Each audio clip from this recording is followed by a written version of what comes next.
ഫ്ളാറ്റിന്റെ ബാൽക്കണിയിൽ വെച്ച് നാട്ടുകാർക്ക് നേരെ ഉടുമുണ്ടഴിച്ചു കാണിച്ച് പൂര തെറിപ്പാട്ട് നടത്തിയ വിനായകന് ഒരു സ്വർണ്ണ അരഞ്ഞാണമെങ്കിലും ഇട്ടൂടെ. സ്വന്തം ഫ്ളാറ്റിൽ വെച്ച് ഉടുതുണി അഴിക്കുകയും ആളുകളെ അടക്കം തെറി വിളിക്കുകയും ചെയ്ത നടൻ വിനായകന്റെ വീഡിയോ സോഷ്യൽ മീഡിയയിൽ പ്രചരിച്ചതോടെ ഈ സംഭവത്തിൽ രൂക്ഷ വിമർശനവുമായി എത്തുകയാണ് സംവിധായകൻ ശാന്തിവിള ദിനേശ്. അദ്ദേഹം തന്റെ യൂട്യൂബ് ചാനലിലൂടെയാണ് പ്രതികരണം നടത്തുന്നത്. അദ്ദേഹത്തിന്റെ വാക്കുകൾ ഇങ്ങനെയാണ്: പാൻ ഇന്ത്യൻ നായകനാണല്ലോ വിനായകൻ. ഒരു ചേരിയിൽ സകല വൃത്തികേടുകളുമായി വളർന്ന ബാല്യമാണ് വിനായകന്റേത്. വിനായകൻ പോലും വിചാരിക്കാത്ത അത്ര ഉയരത്തിൽ അദ്ദേഹം വളർന്നെങ്കിലും വിനായകൻ ഇപ്പോഴും കമ്മട്ടിപ്പാടം സ്റ്റൈലിലാണ് ജീവിക്കുന്നത്. പണമുള്ളതുകൊണ്ട് എന്ത് വേണമെങ്കിലും കുടിക്കാം, കോടികളല്ലേ മറിയുന്നത്. വിനായകൻ മദ്യമോ ലഹരിയോ ഉപയോഗിക്കുകയല്ല, മറിച്ച് വിനായകനെ മദ്യവും ലഹരിയും ഉപയോഗിക്കുകയാണ് എന്നതാണ് പ്രശ്നം. എവിടെ തൊട്ടാലും വിനായകൻ പ്രശ്നമാകും. എന്നെ പറഞ്ഞാൽ ഞാൻ ഗോവയിൽ പോകുമെന്നാണ് ഇപ്പോൾ വിനായകന്റെ ഭീഷണി. പോകുമ്പോൾ കൂടെ വലിക്കുന്നവനെയും ഒട്ടിക്കുന്നവനെയും കൊണ്ടുപോകണം. വിനായകൻ വേഗം ഗോവയ്ക്ക് പിടിക്കണമെന്നേ എനിക്ക് പറയാനുള്ളൂ. ഒരു കറുത്ത ചരടെങ്കിലും അരയിൽ കെട്ടി വേണമായിരുന്നു വിനായകൻ തുണി അഴിച്ച് കാണിക്കാൻ. എന്തൊരു നാണക്കേടാണ്. അമ്പലക്കാളയൊക്കെ പോലെയാണ് നിന്നത്. വിനായകൻ ഒരു സ്വർണ്ണ അരഞ്ഞാണം ഇട്ടിരുന്നെങ്കിൽ ആ കറുത്ത ശരീരത്തിൽ ഒരു ഭംഗിയുണ്ടായേനെ. കാശ് ഇഷ്ടം പോലെ ഉണ്ടല്ലോ. വെള്ളി അരഞ്ഞാണമായാലും കാണും, കറുത്ത ശരീരമാണല്ലോ.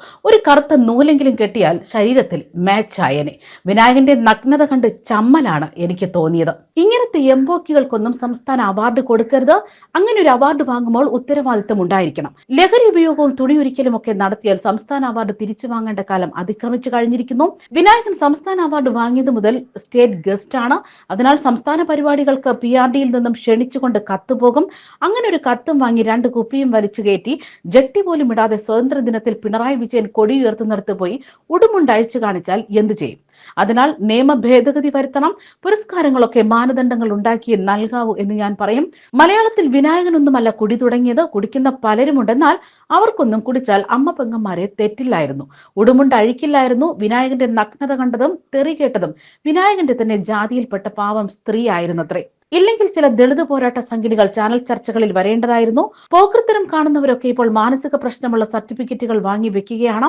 വിനായകന് കിട്ടേണ്ടത് എണ്ണ ചുരുട്ടിയ ചൂരൽ കൊണ്ടുള്ള അടിയാണ്.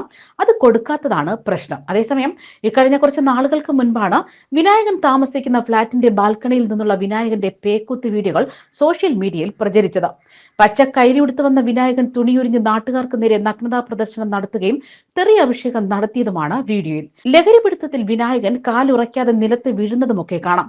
പ്രകോപനമൊന്നും ഇല്ലാതെ തന്നെയാണ് നടന്റെ പുലഭ്യവും തരംതാണ പ്രവൃത്തിയും. ഇയാൾക്കെതിരെ നടപടിയെടുക്കണമെന്ന് ആവശ്യപ്പെട്ട് നിരവധി പേരാണ് അന്ന് രംഗത്തെത്തിയത്. ന്യൂസ് ഡെസ്ക് കർമ്മ ന്യൂസ്.